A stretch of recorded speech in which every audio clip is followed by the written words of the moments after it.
بنگلہ دیش کی صورتحال پر پاکستان کے سینئر تجزیہ کار، سابق سفیر اور ماہر بین الاقوامی امور کیا کہتے ہیں، آپ بھی دیکھیے۔ سنو نیوز کے سینئر تجزیہ نگار حبیب اکرم نے کہا کہ بنگلہ دیشی وزیر اعظم حسینہ واجد نے جس دن تعلیمی اداروں میں عوامی لیگ کے حامی اسٹوڈنٹس کو دوسرے اسٹوڈنٹس کے خلاف کھڑا کیا تھا، اسی دن اپنے ملک میں خانہ جنگی کی بنیاد رکھتی تھی۔ بنگلہ دیشی طلبہ ہمیشہ سے ایک مؤثر طاقت رہے ہیں۔ چند واقعات ایسے ہوئے تھے جس میں انہوں نے عوامی لیگ کی جو طلبہ تنظیمیں تھی ان کو متحرک کیا تھا، اور یونیورسٹیز میں انہوں نے باقاعدہ طور پر یعنی حکومتی تنظیمیں تھی، انہوں نے دوسرے نوجوانوں کو مارنے کی کوشش کی تھی، اور اس کے بعد پھر اب جو انہوں نے کہا کہ جناب عوام ہی عوام کو کچل ڈالے، تو اس کا مطلب یہ ہے کہ حسینہ واجد صاحبہ سول وار چاہ رہی تھی ملک کے اندر، تو وہ ظاہر ہے ایسے موقع پہ پھر فوج کو انٹروین کرنا پڑتا ہے۔ سینئر تجزیہ نگار بریگیڈیئر ریٹائرڈ وقار خان کے مطابق حسینہ واجد کے پاس تمام قوت ہونے کے باوجود گزشتہ الیکشن میں چیزیں سامنے آنا شروع ہو گئی تھیں۔ ایک تو ایبسولوٹ پاور میں تھی، اگر آپ دیکھیں this was that fourth term, judiciary ان کے ساتھ تھی، اس کے علاوہ جو ہے ایبسولوٹ پاور تھی،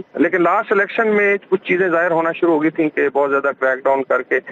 وہ چلا رہی تھی، اور ایبسولوٹ پاور پھر صاف ظاہر کرپٹ کرتی ہے سسٹم کو، دیٹس وائی پھر پروٹیسٹ ہوئے۔ سابق سفیر اعزاز چودھری نے کہا کہ حسینہ واجد نے اپنا اقتدار بچانے کے لیے ملک کو سول وار میں جھونکا۔ جو نوجوان طالب علم ہیں وہ کسی بھی سوسائٹی میں یا کسی بھی ملک میں سب سے مؤثر طبقہ ہوتے ہیں، اور جب ایک دفعہ وہ منظم ہو جائیں تو وہ ظاہر ہے ان کے سامنے حکومتیں نہیں ٹک پاتی۔ سینئر تجزیہ کار بریگیڈیئر ریٹائرڈ حارث نواز نے کہا کہ حسینہ واجد بھارتی حکومت کی اعلی کار تھیں، انہیں بھارتی ہیلی کاپٹر میں بھارت منتقل کیا گیا۔ ایک انڈین ہیلی کاپٹر میں یہ وہاں چلی گئی انڈیا کے اندر، اس پیک سے یہ کتنا ان سے انفلوئنس تھی، اور سب سے بڑی ان کی غلطی ہے کہ اسٹوڈنٹس کو انہوں نے بہت خلاف کیا، جو ایک کوٹا سسٹم بنا لیا، ان کو سمجھ نہیں آتی تھی، بعد میں بہت ڈیمانڈ تھی، لیکن شی واز ایڈمنٹ کہ ہم نے اس کو چینج نہیں کرنا۔ ماہر بین الاقوامی امور ہما بکائی نے کہا کہ بنگلہ دیشی فوج نے معاملے کو اچھے انداز میں ہینڈل کیا۔ فوج نے مشتعل طلبہ کی موجودگی کے باوجود حسینہ واجد کو محفوظ راستہ دیا اور انہیں بھارت روانہ کیا۔ ایک ان کو انٹرنلی فوج کی سپورٹ حاصل تھی، فوج انہیں 100% سپورٹ دیتی تھی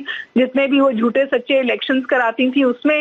اور دوسری ان کو سپورٹ آتی تھی بھارت کی طرف سے۔ جب یہ پروٹیسٹ ان کے خلاف ہوئی اس وقت بھی ان کو بھارت کی طرف سے بہت سپورٹ آئی، اور ابھی بھی آپ کو پتا ہے کہ وہ ایگزٹ کر کے ہیلی کاپٹر میں وہ بھارت تشریف لے گئی ہیں۔ بنگلہ دیشی آرمی چیف نے ملک میں عبوری حکومت بنا کر امن واپس لانے کا اعلان کیا ہے۔